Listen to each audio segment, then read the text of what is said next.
Hey guys, Boy of the Bible here, back with day number 6 of the Fruit of the Spirit series, coming in with goodness, the 6th Fruit of the Spirit. We're going to get right into it. So, goodness. Well, I guess, again, the classic, we got to start with Galatians 5:22-23. But the fruit of the Spirit is love, joy, peace, long-suffering, gentleness, goodness, faith, meekness, temperance. Against such there is no law. So now that we got that out of the way, we're going to goodness. So, by now you probably know how this works. Goodness defined.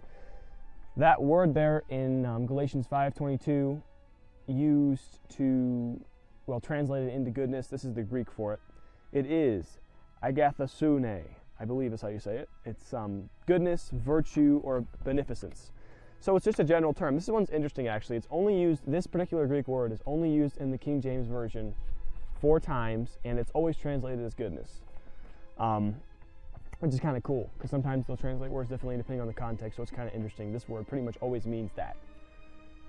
And here's a definition by Webster. Kindness, benevolence, benignity of heart, but more generally acts of kindness, charity, humanity exercised. So it's kind of like a general thing, and I feel like this is kind of this is like the glue, I feel like, of the fruits of the Spirit, right? I feel like this is just from what I understand of it and what I've read and stuff, I think this is kind of the glue of the fruits of the Spirit, kind of not like a major, distinctive thing, like long-suffering is particularly for situations where you have to go through trouble, Love is something we should do at all times, but it's like to help other people and stuff.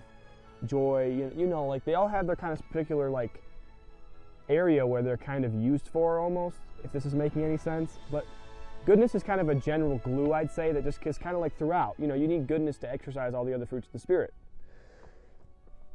So goodness, I'd say, is kind of just like a general sense of being good. And obviously, none is good but God. But what I mean is just the general idea that a person who has goodness, they are just generally trying to seek the right thing. They're trying to do the right thing. Obviously, to be good, you have to be saved. So they're saved. They are just generally seeking the right thing. Some people have more goodness than others. Some people care. Goodness is basically, just a general sense, the kind of general glue. So I guess now that that's explained, as best as I understand, obviously this can be wrong, but I think just from the scripture and the definitions and things I've read, I think these interpretations that I'm giving are correct. Let me know if they're wrong, and maybe I'll try to change the videos and re-film them to be correct, but I think these definitions are correct. I can't really find a lot of info on them on the internet. I haven't looked through a lot of other people's stuff on it, so I'm kind of just going off of what the Bible seems to say and definitions and things. But anyway, I think this is a pretty good explanation of it. Now, goodness in action.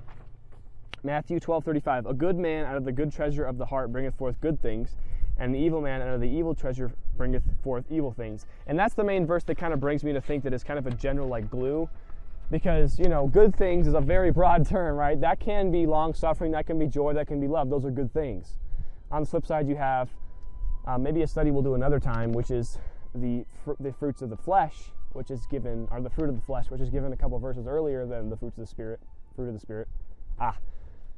But in a general sense, goodness is basically the glue. It's basically the general purpose in your life, and kind of setting your affections on things above. That's a very broad phrase, but you get what he's trying to say when he writes that. Just a general sense that your life and your purpose is driven by spiritual things and serving God. This is a quote. I couldn't find who wrote it. I didn't look into it too deeply, but I found it somewhere, and it's very accurate. In man is not a mere passive quality. So goodness in a man is not a mere passive quality, but the deliberate preference of right to wrong, the firm and persistent resistance of all moral evil, and the choosing and following of all moral good. So it's not a passive thing too. It's an action, right? It's a thing that we're actively doing. So goodness is, I guess in summary, the glue of the fruits of the Spirit. The thing sticking everything together, the thing you'll find in filling in the cracks, right? It's that general purpose and that general sense and that general moral compass where you're seeking God above all. And sure, it's not that you're perfect, but your moral compass is pointed in the right direction and you're following God. And that's goodness.